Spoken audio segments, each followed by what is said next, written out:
و پیش قراول امت اسلامی حضرت امام خامنه ای با نوشیدن شهد گوارای شهادت در ماه مبارک رمضان به ملکوت اعلی پیوست. شورای عالی امنیت ملی در این زمینه بیانیه‌ای به این شرح صادر کرده است. بسم الله الرحمن الرحیم.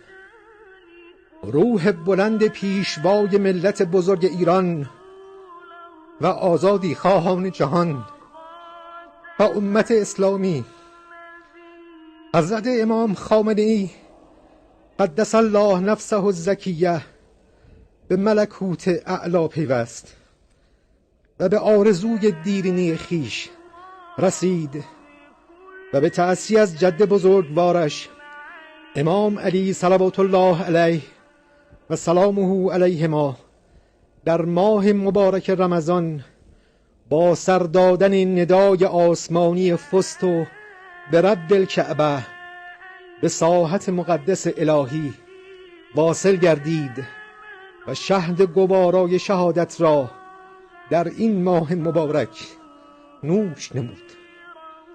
امروز ملت نستوه ایران و امت اسلامی و آزادی خواهان جهان به جهت حملات شریرانه آمریکای جنایتکار و صهیونیست های نابکار داغدارند، اما دشمنان صفاک و دوزخیان ستمکار بین المللی بدانند بیدار دلان جهان راه خود را یافته‌اند و این شهادت ها هرچند برای ملت ما و ملل اسلامی گران باشد، اما آنان را مقاومتر و مصممتر می‌گرداند و بی تردید شهادت آن شخصیت عظیم الشأن آغازگر خیزشی عظیم در مبارزه با ستمگران عالم خواهد بود. و سلام علیه یوم ولد و یوم یموت و یوم یبعث حیا. شورای بسم الله الرحمن الرحیم. لا حول ولا قوة الا بالله العلی العظیم. ملت عزیز ایران، دیروز روز 22 بهمن امسال کار بزرگی انجام دادید.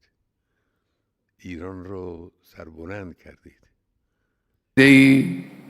خود اون مفسدین و فتنه‌گران و کودتاچی ها بودن، یه عده اونا بودن که عجل مهلتشون نداد، به درک واصل شدن و سرکارشون با خداست. دو سه جمله عرض بکنم. اولا قشر بازار و بازاری جزو وفادارترین قشرهای کشور به نظام اسلامی و به انقلاب اسلامی است. ما بازار رو خوب میشناسیم. روز 22 بهمن در هر سال روز رونمایی از قدرت و عزت ملت ایرانه. ملتی الحمدلله با انگیزه، با اراده، ثابت قدم، قدردان و آگاه از مصالح و مفاسد خود. اون روزی که 22 بهمن اول اتفاق افتاد، ملت ایران